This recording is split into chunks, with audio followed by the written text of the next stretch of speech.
आप सभी का स्वागत है। इस वीडियो में महिला पर्यवेक्षक सुपरवाइज़र के महिला एवं बाल विकास विभाग से संबंधित योजनाएं एवं कार्यक्रम की सीरीज़ का पार्ट 4 देखेंगे।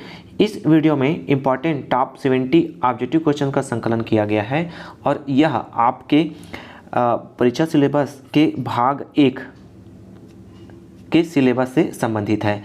यह आप सीधी भर्ती एवं परिसीमित भर्ती दोनों परीक्षाओं के लिए समान उपयोगी है। इसका ध्यानपूर्वक अध्ययन करिए। देखते हैं इस वीडियो का पहला क्वेश्चन। पहला क्वेश्चन है, बाल संरक्षण योजना के अंतर्गत किस आयु वर्ग के बच्चों को संस्थागत देखरेख प्रदान की जाती है? तो ये 18 वर्ष तक के बच्चों को संस्थागत देखरेख प्रदान की जाती है बाल संरक्षण योजना के अंतर्गत।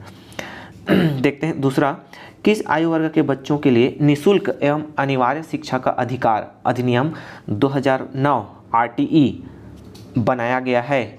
तो ये 6 से 14 वर्ष के बच्चों के लिए। ऑप्शन बी इसका सही उत्तर है।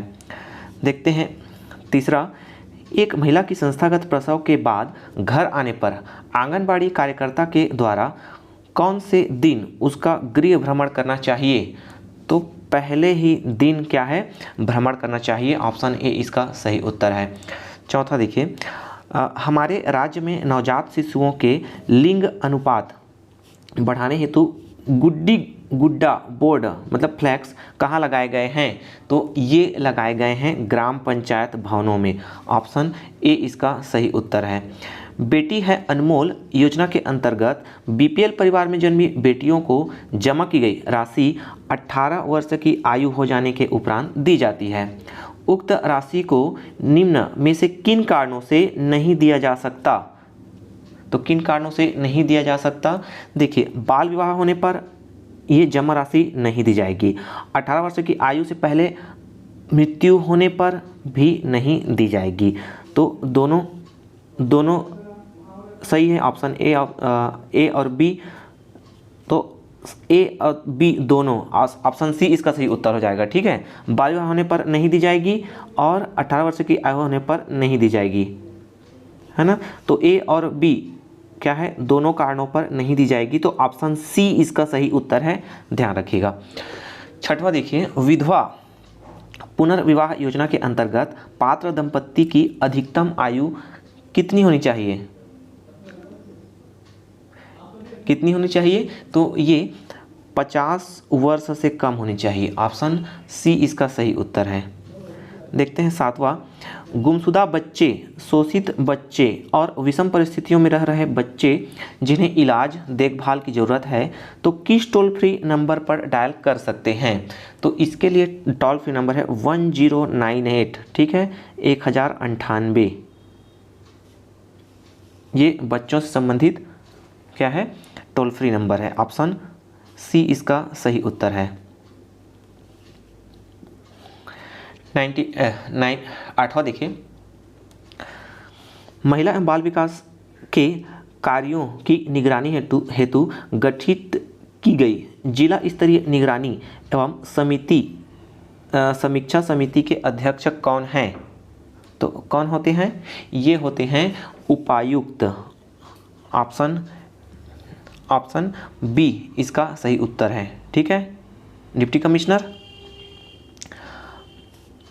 9वां देखिए, विश्व ग्लोबल हैंड वॉश डे कब मनाया जाता है? विश्व ग्लोबल हैंड वॉश डे 15 दिसंबर को मनाया जाता है। ऑप्शन डी इसका सही उत्तर है। छत्तीसगढ़ बाल विवाह प्रतिषेध नियम 2007 कब से प्रभावशील है?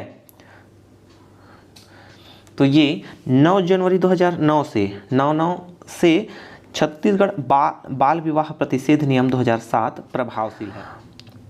12वां देखिए, केंद्र सरकार में महिला एवं बाल विकास विभाग किस मंत्रालय के अधीन आता है? तो ये मानव संसाधन विकास मंत्रालय के अंतर्गत आता है। केंद्र सरकार में महिला एवं बाल विकास विभाग। ठीक है, ऑप्शन सी इसका सही उत्तर है। 13वां देखिए, सामान्य गर्भावस्था के दौरान किन रोगों के लिए नियमित जांच की जाती है?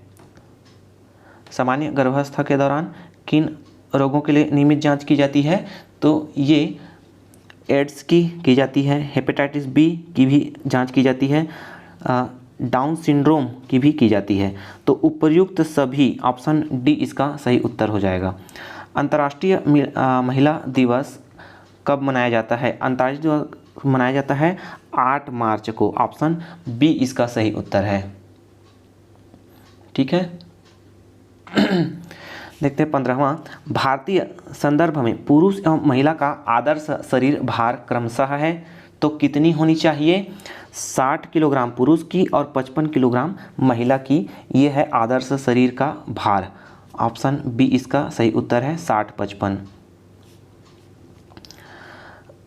16वां देखिए, मोटापे की जटिलताओं में इनमें से किसे छोड़कर अन्य सभी शामिल है? मोटापे की जटिलताओं में इनमें से किसे छोड़कर अन्य सभी शामिल है? तो ऑप्शन दिया है हृदय धमनी के रोग, आर्थराइटिस, डाउन सिंड्रोम और टाइप 1 मधुमेह। तो इसका सही आंसर है टाइप 1 मधुमेह। ऑप्शन डी इसका सही उत्तर है। देखते हैं 17वां, समेकित बाल विकास परियोजना किस वर्ष प्रारंभ किया गया? तो ये 1974 को समेकित बाल विकास परियोजना प्रारंभ किया गया। ऑप्शन ए इसका सही उत्तर है। भारत सरकार द्वारा विशेष पोषाहार कार्यक्रम कब शुरू हुआ? तो ये 1971 को शुरू हुआ। ऑप्शन बी इसका सही उत्तर है। भारत सरकार द्वारा विशेष पोषाहार कार्यक्रम 1971 को शुरू हुआ। 19वां देखिए, केंद्र सरकार द्वारा आंगनबाड़ी कार्यकर्ता के भविष्य को सुरक्षित रखने के लिए आंगनबाड़ी कार्यकर्ता बीमा योजना किस वर्ष लागू करने का फैसला किया गया? तो ये कब किया गया? 2004 में। ऑप्शन सी इसका सही उत्तर है। महिलाओं को उनके कानूनी अधिकार प्रावधानों के प्रति जागरूक करना एवं विभिन्न योजनाओं की जानकारी देकर जागृत एवं सक्रिय बनाना किस योजना का दायित्व है?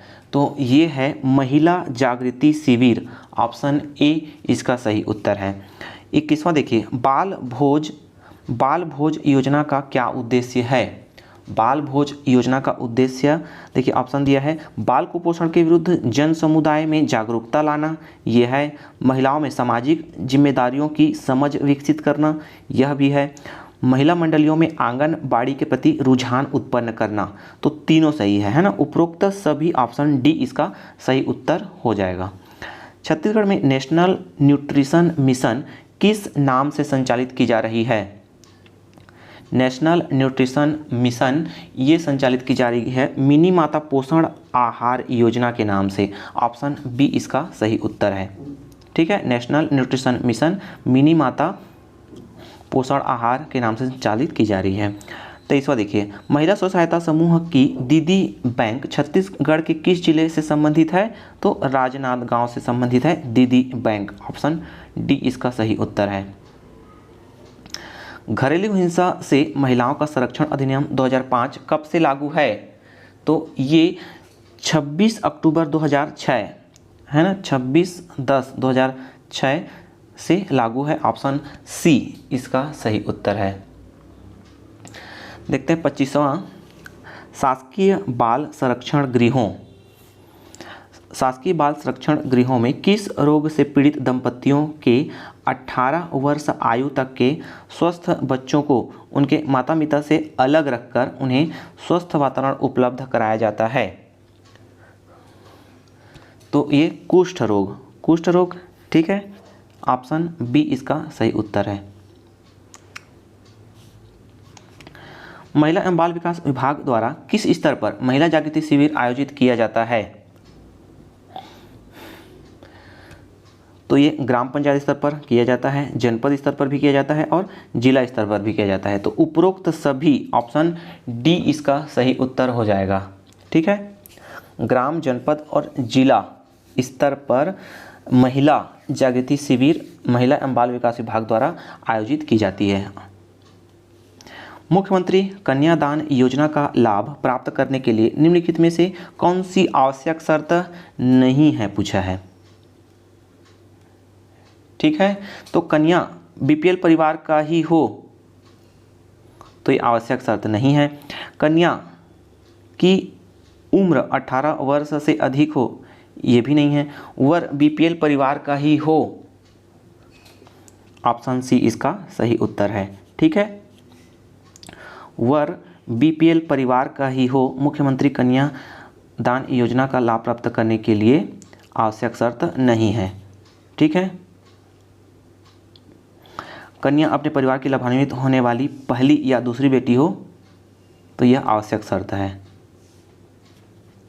ठीक है, बाकी तीनों आवश्यक शर्त है। कन्या बीपीएल परिवार का हो, कन्या की उम्र 18 वर्ष से अधिक हो, लेकिन ये आवश्यक नहीं है। ऑप्शन सी इसका सही उत्तर हो जाएगा।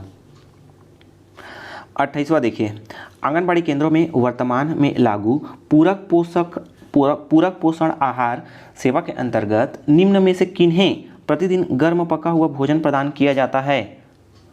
तो किन्हें? 3 से 6 वर्ष तक के बच्चों को। ऑप्शन बी इसका सही उत्तर है। 29वां देखिए, मुख्यमंत्री कन्यादान योजना का उद्देश्य क्या है?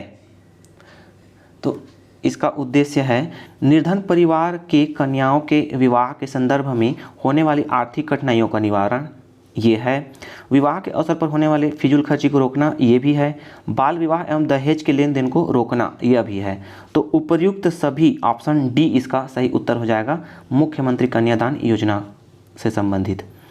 30 देखिए, महिला के प्रसव से लेकर 6 माह मतलब 180 दिन तक रोजाना IFA कि किस रंग की गोली खाना आवश्यक है? तो ये लाल रंग की गोली खाना आवश्यक है। 31, एक बालिका की शादी की आयु कितनी होनी चाहिए? तो ये 18 वर्ष होनी चाहिए न्यूनतम। ऑप्शन ए इसका सही उत्तर है। किसी भी प्रकार की हिंसा से पीड़ित महिला को अस्थायी रूप से कहाँ संरक्षण दिया जा सकता है? तो ये सखी one stop centre. Option A इसका सही उत्तर है। ठीक है, सखी वन स्टॉप सेंटर होता है ऑप्शन ए।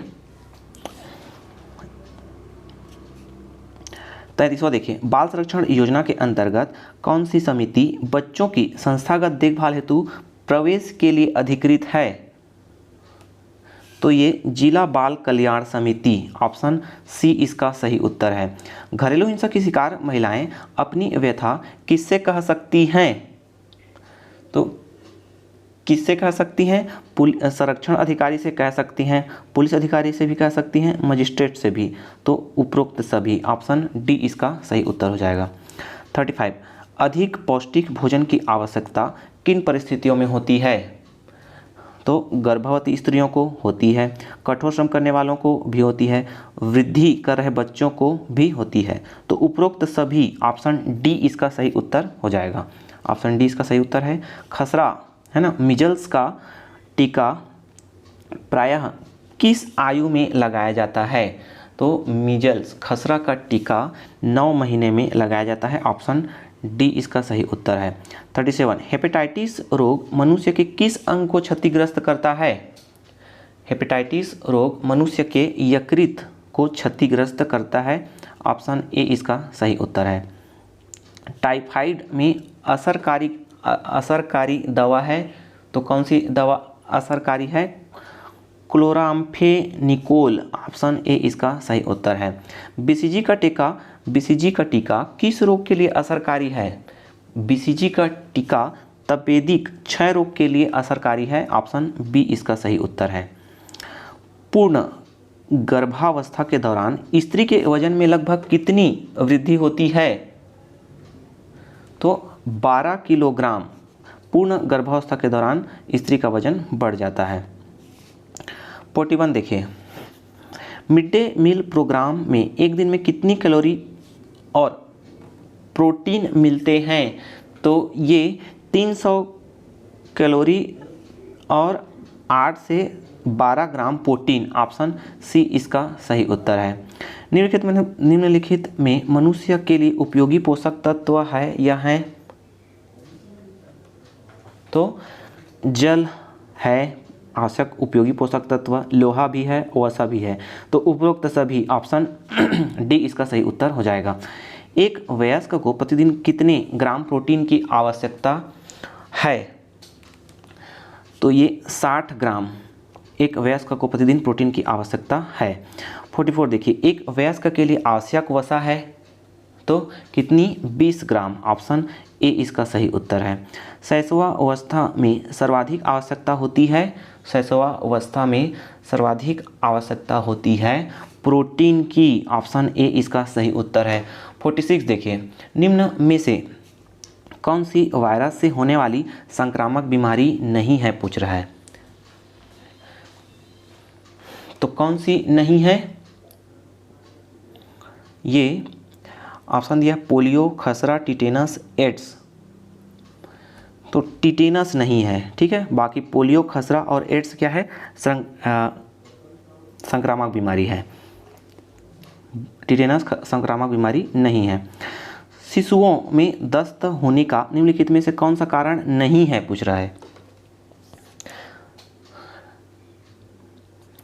तो बैक्टीरिया और वायरस, ये इसमें दस्त होता है, ठीक है, तो ये नहीं है। वसा और प्रोटीन्स को अधिक मात्रा में लेना, मतलब ये है ना, ये इसका मतलब बैक्टीरिया और वायरस से दस्त होता है शिशुओं में, ठीक है, तो कारण नहीं है पूछा है। तो वसा और प्रोटीन्स को अधिक मात्रा में लेना, ये नहीं है, ठीक है। एलर्जी दस्त होने का कारण है, तो ऑप्शन बी इसका सही उत्तर हो जाएगा, है ना। शिशुओं में दस्त होने का कारण में वसा और प्रोटीन्स को अधिक मात्रा में लेना, ये कारण नहीं है। 48 देखिए, निम्न में से किस शिशु के हाइपोग्लाइसीमिया होने की संभावना अधिक होती है, तो एनीमिक ग्रस्त शिशु में। ऑप्शन डी इसका सही उत्तर है। कुपोषण से बचाव हेतु आवश्यक उपाय है, तो ये माँ को पोषण संबंधी शिक्षा देना, ये इसका बचाव है, बचाव के आवश्यक उपाय हैं। स्तनपान कुपोषण ये भी है। माँ की समुचित प्रसव पूर्ण देखभाल, ये भी कुपोषण से बचाव के आवश्यक उपाय हैं। तो तीनों हैं, तो ऑप्शन डी इसका सही उत्तर हो जाएगा। 50 देखिए, राष्ट्रीय परिवार कल्याण कार्यक्रम का मुख्य लक्ष्य है, तो इसका मुख्य लक्ष्य है लोगों के जीवन की गुणवत्ता में सुधार करना। राष्ट्रीय परिवार कल्याण कार्यक्रम लोगों के जीवन की गुणवत्ता में सुधार करना इसका मुख्य लक्ष्य है। 51 देखिए, मातृ व बाल स्वास्थ्य सेवा का उद्देश्य है, तो माताओं और बालकों को विशेष स्वास्थ्य सेवा उपलब्ध कराना, यह है। माँ व बच्चों के स्वास्थ्य और पोषण स्थिति को उन्नत करना, यह भी है।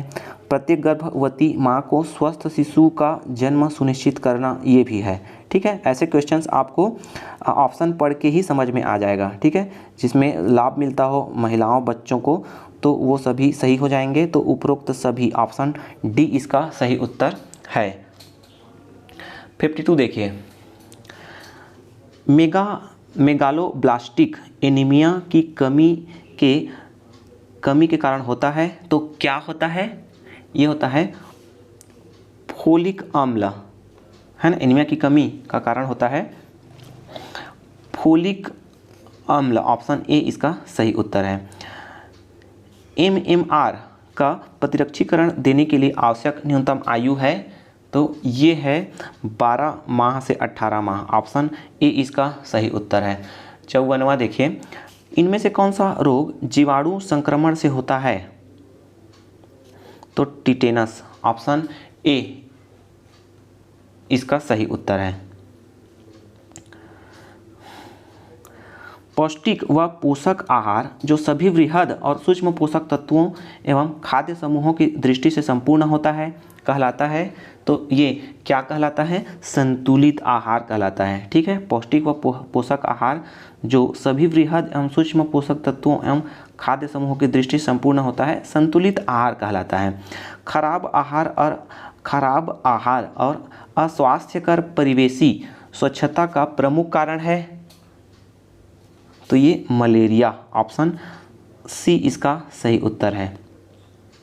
गर्भावस्था में ऊर्जा की आवश्यकता बढ़ जाती है क्योंकि इसके लिए अतिरिक्त ऊर्जा चाहिए होती है। ऑप्शन दिया है गर्भस्थ शिशु और गर्भनाल की वृद्धि के लिए, तो ये है मातृ ऊतकों की वृद्धि, ये भी है। उपरोक्त दोनों ऑप्शन सी इसका सही उत्तर हो जाएगा। 58 देखिए, काली खांसी के लक्षण क्या हैं? काली खांसी के लक्षण क्या हैं? खांसी, छींके और बहती नाक। ऑप्शन सी इसका सही उत्तर है। 59 गर्भावस्था के दौरान ऊतक संश्लेषण की गति बढ़ने, गर्भावस्था के दौरान ऊतक संश्लेषण की गति बढ़ने, सक्रिय ऊतक द्रव्यमान में वृद्धि होने और हृदय वाहिकीय एवं श्वसन कार्य में वृद्धि होने के कारणों में वृद्धि होती है। तो ये आधारिक उपापचय, ऑप्शन ए इसका सही उत्तर है। 60 देखिए, कैल्शियम फास्फेट एवं मैग्नीशियम के अंदर पाए जाने वाले महत्वपूर्ण खनिज हैं। तो ये हैं हड्डियों में पाया जाता है calcium, phosphate, magnesium. Option B इसका सही उत्तर है। गर्भवती महिलाओं को बचना चाहिए, तो किससे बचना चाहिए? एल्कोहल से बचना चाहिए, कैफीन से भी बचना चाहिए, कृत्रिम रंगों से भी बचना चाहिए। तो उपरोक्त सभी, ऑप्शन डी इसका सही उत्तर है। 62 देखिए, इनमें से कौन विटामिन B12 की कमी से उत्पन्न मेगालोब्लास्टिक एनीमिया को ठीक कर देता है? तो ये फोलिक अम्ल क्या है? मेगाब्लास्टिक एनीमिया को ठीक कर देता है, विटामिन B12 की कमी से जो उत्पन्न होता है। ऑप्शन ए इसका सही उत्तर है। नेक्स्ट देखिए, राष्ट्रीय अंधता नियंत्रण कार्यक्रम के अनुसार अंधता का मुख्य कारण है? तो ये मोतियाबिंद, ऑप्शन ए इसका सही उत्तर है। 64 देखिए, हेपेटाइटिस सी का दीर्घकालिक संक्रमण का कारण बनता है? हेपेटाइटिस सी का दीर्घकालिक संक्रमण का कारण कौन बनता है? तो ये दीर्घकालिक यकृत संक्रमण, ऑप्शन ए इसका सही उत्तर है। वर्ष से सार्वत्रिक प्रतिरक्षीकरण कार्यक्रम में हेपेटाइटिस बी वैक्सीन को शामिल कर लिया गया था। तो कब कर लिया गया था? ये 2002-03 में। ऑप्शन ए इसका सही उत्तर है। 66 महिलाओं के मामले में 18.5 किलोग्राम से कम के BMI का अर्थ है? तो इसका अर्थ है क्या? सामान्य से कम पोषण। ऑप्शन बी इसका सही उत्तर है। 67 देखिए, आहार में वसा की कमी से हो सकती है? आहार में वसा की कमी से क्या हो सकती है? लिनोलिक अम्ल की कमी हो सकती है, एरेकिडोनिक अम्ल की कमी हो सकती है। तो उपरोक्त दोनों, ऑप्शन सी इसका सही उत्तर है। ठीक है। 68 देखिए, विटामिन ई का महत्वपूर्ण स्रोत निम्नलिखित में से कौन है? विटामिन ई का महत्वपूर्ण स्रोत इनमें से ताड़ का तेल, नारियल का तेल, गेहूं का अंकुरित तेल या राई का तेल। इनमें से गेहूं का अंकुरित तेल विटामिन ई का क्या है? महत्वपूर्ण स्रोत है। ऑप्शन सी इसका सही उत्तर है। 69 जल में घुलनशील विटामिन है? जल में घुलनशील विटामिन है विटामिन बी और सी दोनों। तो ऑप्शन ए और बी दोनों हो जाएगा। ऑप्शन सी इसका सही उत्तर है। 70 देखिए, खसरे के लिए इनमें से कौन उत्तरदायी है? तो विषाणु, ऑप्शन बी इसका सही उत्तर है। दोस्तों, यह इस वीडियो का अंतिम क्वेश्चन था। अच्छा लगा तो लाइक करें। इसका नेक्स्ट पार्ट जल्द अपलोड होगा। चैनल पर पहली बार आए तो सब्सक्राइब अवश्य कर लें ताकि आपको नेक्स्ट पार्ट इसका अवश्य मिले। ठीक है। प्रैक्टिस सेट वीडियो भी जल्द अपलोड होगा, जो कि उसी पैटर्न में होगा जो कि आपके सिलेबस में दिया हुआ है। इसके पिछले सभी पार्ट आप नहीं देखे हैं तो चैनल के प्लेलिस्ट में जाकर अवश्य देख लें। Hindi, current affairs, Chhattisgarh, India, अन्य इंडिया जीके, छत्तीसगढ़ इतिहास, जनजाति संबंधित वीडियो अपलोडेड हैं। तो उसका प्लेलिस्ट से जाकर या इस वीडियो के डिस्क्रिप्शन के लिंक से अवश्य देख लीजिए। आपके इस एग्ज़ाम के लिए अत्यंत ही महत्वपूर्ण है। ठीक है। वीडियो को अंत तक देखने के लिए धन्यवाद।